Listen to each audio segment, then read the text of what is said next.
నమస్తే. అంతర్యామికి స్వాగతం. నేను మీ అరణి పాకలపాటి.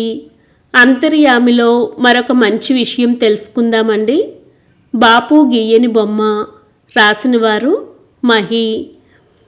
పెన్సిల్తో అలా యథాలాపంగా కాగితం మీద గీసిన ఓ గీత 2-3 తరాల కుర్రాలను ఊహాలోకంలోకి ఓ తన్ను తన్నింది. ఆ గీతలో వచ్చే వంపు అక్కడ కూడా వాళ్ళకి ఊపిరాడకుండా చేసి చిత్రవధ చేసింది.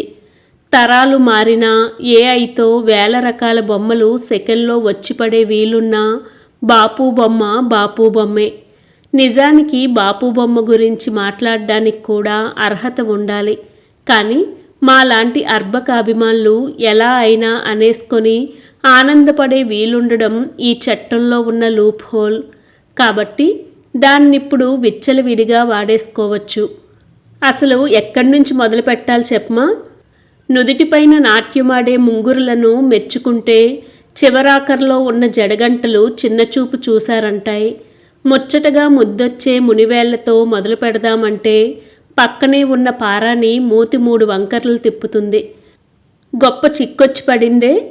కోలకళ్ళు, వాలుచూపులు, నిండైన చీర, పట్టుపావడ, అరచేతుల్లో గోరింటాకు, పాదాలకు మువ్వల పట్టీలు ఇవన్నీ కళ్ళకు కనిపిస్తూనే ఉన్నా ఆ పొడిగాటి నల్లని జడ మాత్రం చూసేవారి దృష్టంతా తనవైపే తిప్పుకొని బోలెడంత దిష్టి తగిలించేసుకుంటూ ఉంటుంది. అసలా జడకు అంత వయ్యారమేంటో, వెనక నుంచి చూసేవారి గుండెలయ తప్పించేలా దాని సింగారమేంటో ఎవరైనా పరిశోధన చేసి తీసేసి రాయొచ్చుగా.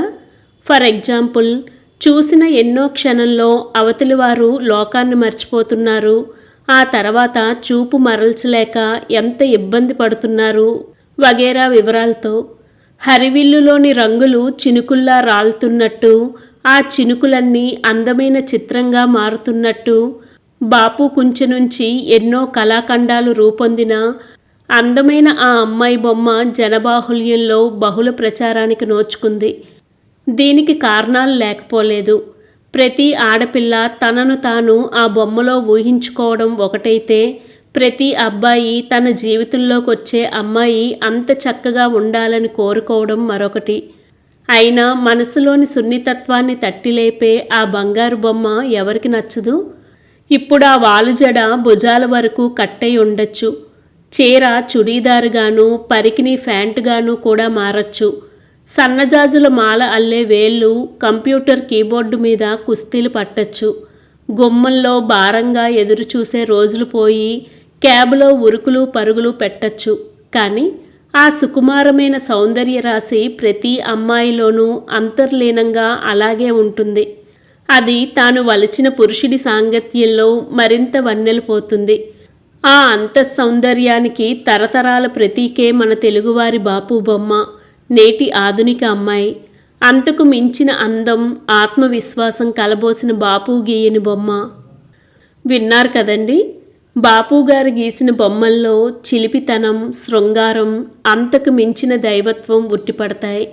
కనుకనే మన అంతర్యామిలో ఈ బాపు గీయని బొమ్మ కూడా చోటు చేసుకుంది. నచ్చితే లైక్ చేయండి, షేర్ చేయండి, సబ్స్క్రైబ్ చేయండి. Thank you.